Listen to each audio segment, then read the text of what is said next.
یہ امام بخاری پر، صحیح بخاری صحیحین پر امام دارقطنی کے جو ہے نا اعتراضات، ان کے حوالے سے کہتے ہیں وَوَجْهُهُ أَنَّ الدَّارقُطْنِيَ يَمْشِي عَلَى الْقَوَاعِدِ الْمُمَهِّدَةِ عِنْدَهُمْ فَيُنَازِعُهُ مِنَ الْقَوَاعِدِ۔ اتنوں نے مرسل بیان کیا، ایک نے متصل بیان کیا، لہذا مرسل حجت۔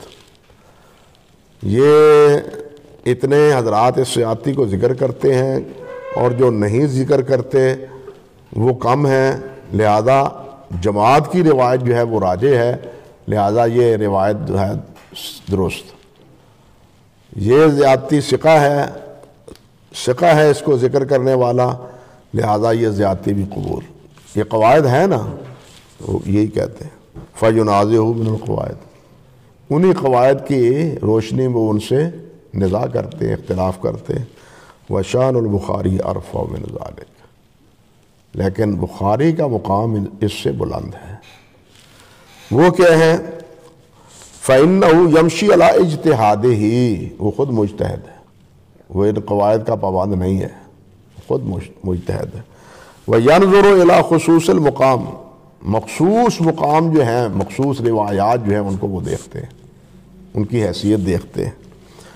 وَشَهَادَةُ الْوِجْدَانِ، وہ جو انہوں نے فرمایا ہے کہ میں تمام احادیث کا تقابل کر کے، تحقیق کر کے پھر استخارہ کرتا ہوں، پھر کیا کرتا ہوں؟ استخارہ کرتا ہوں، پھر یقین آتا ہے تو رکھتا ہوں، یہ ہے وہ شہادت الوجدان۔ سمجھا گئی بات؟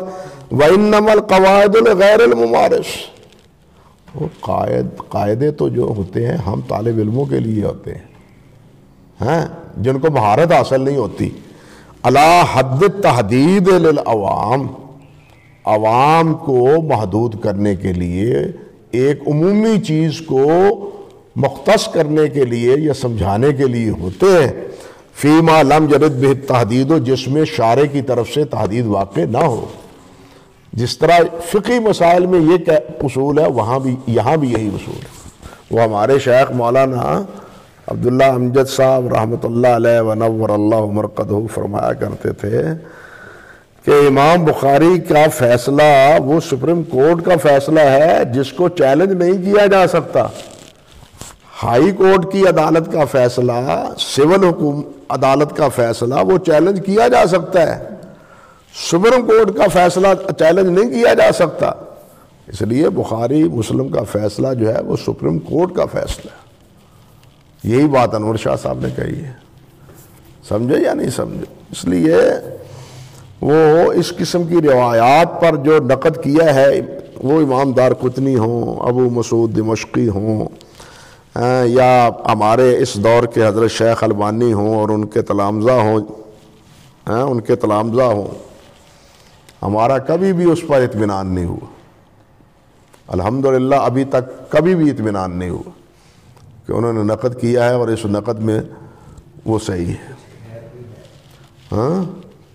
اب سوال یہ پیدا ہوتا ہے، اگر یہی قاعدہ اور ضابطہ ہے، مسلم کی روایت میں ہے وَإِذَا قَرَأَ فَانصِتُوا، ٹھیک ہے، مسلم صحیح سمجھتے ہیں، مگر امام بخاری، امام احمد، علی بن مدینی، ابو زرع، ابو حاتم، بہقی، دارقطنی، یہ سب اس کو وہم کہتے ہیں، اور وہم کے دلائل بھی ہیں ان کے پاس، جس کی تفصیل میں نے دی ہے توضیح الکلام میں۔ اب اس فرد روایت کو، سلیمان تیمی کی روایت کو شیخ البانی نے کیوں کہا ہے کہ جناب یہ صحیح ہے؟ اس لیے کہ سلیمان تیمی حافظ ہے اور حافظ ہے، اس لیے ابن رجب رحمۃ اللہ علیہ نے جو بات کہی ہے وہ بہت عجیب ہے۔ وہ کہتے ہیں کہ اسحاق سلیمان تیمی حافظ ہے، لیکن قتادہ کے حافظ شاگردوں میں شمار نہیں ہوتا۔ یہ بھی فرق ہے، راویوں کے بارے میں یہ بھی فرق ہے، طبقات ہیں نا، بڑے شیوخ کے تلامذہ کے طبقات ہوتے ہیں۔ اب ان طبقات کے تناظر میں بھی اگر کوئی بڑے طبقے کا شاگرد اختلاف کرتا ہے تو روایت پھر ایک علت کا سبب بن جاتی ہے۔ قاعدے کے اعتبار سے